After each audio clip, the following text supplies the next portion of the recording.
يا صباح الفل. ازيكم احبابي؟ عاملين ايه؟ يا رب تكونوا بخير. كل سنة وانتم طيبين، رمضان على الابواب. عايزين نزين بيتنا بطريقة حلوة وجميلة، وحاجة كده من عمايل ايدك. كل اللي يجي عندك في رمضان يتفرج عليها ويقولك ايه الجمال اللي انت عاملاه ده يا ست الكل. النهاردة هنعمل فكرة حلوة قوي.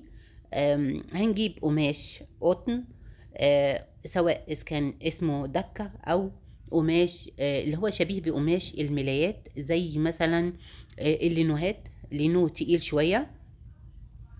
نوعية القماش دي لازم تكون قطن علشان تشرب الألوان وتبقى يعني متينة كده في الشغل وفي الاستحمال. هنجيب، أنا جبت النهاردة درجة لون أوف وايت، وحبيت ان انا اعمل لولادي مفارش. المفارش دي طبعا لقوها في الاسواق بمبالغ. فحبيت ان انا اعملها لهم بالواني الخاصه اللي انا بعملها، اللي هي الوان الميتاليك. اعملها كمان بطريقه حلوه، طريقه جديده مش موجوده، مش منتشره، مش على طول كل حاجه موجوده في كل بيت تكون عندي. لا، انا بحب حاجتي تكون مميزه. زائد ان انا بقولك ان انا ممكن لو عملتي الموضوع ده ممكن يكون ليكي انتي مشروع مربح كمان. يعني بديكي هدية اهي، مشروع مربح ممكن تقدري تجيبيه وتعمليه في المواسم اللي زي كده، او تعمليه بستنسل باشكال تانية مختلفة لكل مناسبة. مثلا هتلاقي الستنسل الخاص بيها. النهاردة جبت استنسل اسلامي وبالالوان الميتاليك، وحبيت ان انا اعمل الالوان الميتاليك. بتنفع على القماش كويس جدا، مجرد ان انت بتجيبي فتره بعد ما بتخلصي وبتكوي الالوان دي بتثبت. وعلى يعني على ضمانتي انا بحطها حتى في الغساله، ما بتطلعش. لكن انا بحب اغسل الحاجات دي على ايدي، يعني ما بحبش ان انا ابهدلها في الغساله وتطلع بقى مكرمشه من الدوران السريع وحاجه كده يعني. المهم ان احنا هنعمل الستانسل. بوريكي هو شكل الستانسل.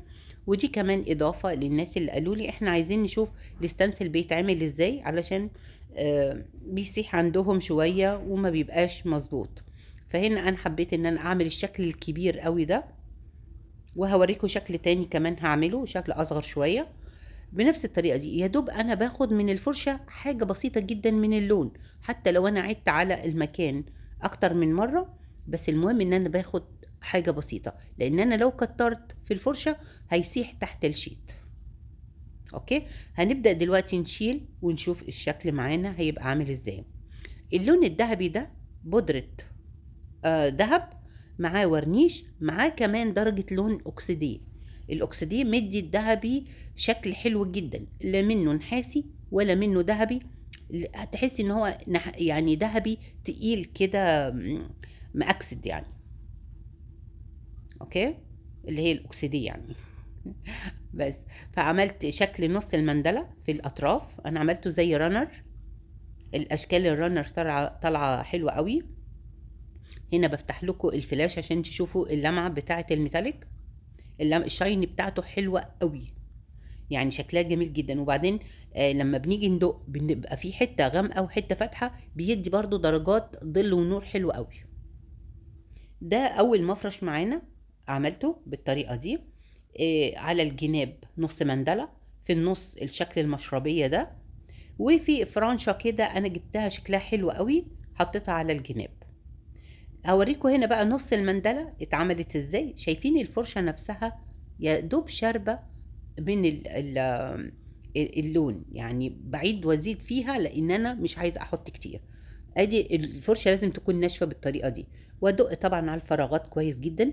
ولو في عندي شرايط رفيعه زي اللي في الجناب دي، بفرشه بوز رفيع كده باخد امشي عليها. اوكي، تعالوا نشوف بقى بعد ما نشيل هيبقى شكله عامل ازاي. حلو قوي. حطيت له فرنشة كده، يعني محطوطة على الأطراف، شكلها حلو قوي. بسأل الفرنشة دي اسمها ايه، لأنها عاملة زي الكوين كده، أو كوينز بشكل حلو، يعني بشكل براق شوية. بس قالوا لي دي اسمها برازق، ما اعرفش ايه برازق دي، بس قالوا اي اسمها كده. فحطينا، انت ممكن تحطي فرنش عاديه جدا، ممكن تحطي برضو كوردون كده لونه ذهبي وخلاص. انا حاطه في الجناب برضو كردون بس لونه بيج او الاوف وايت، شكل المفرش نفسه. ده شكل تاني من المفرش. هنا حطاه على الارضيه علشان هو طويل جدا. اعرف اجيب الشكل. ممكن لو اتحط على السفرة يتحط بالكرمشة دي او بالشكل ده، هيدي برضو شكل حلو قوي. تحطي عليه الفانوس، تحطي عليه الصينية اللي انتي حاطة فيها التمر وحاطة فيها اي حاجة خاصة برمضان، هتبقى حاجة مميزة وجميلة جدا.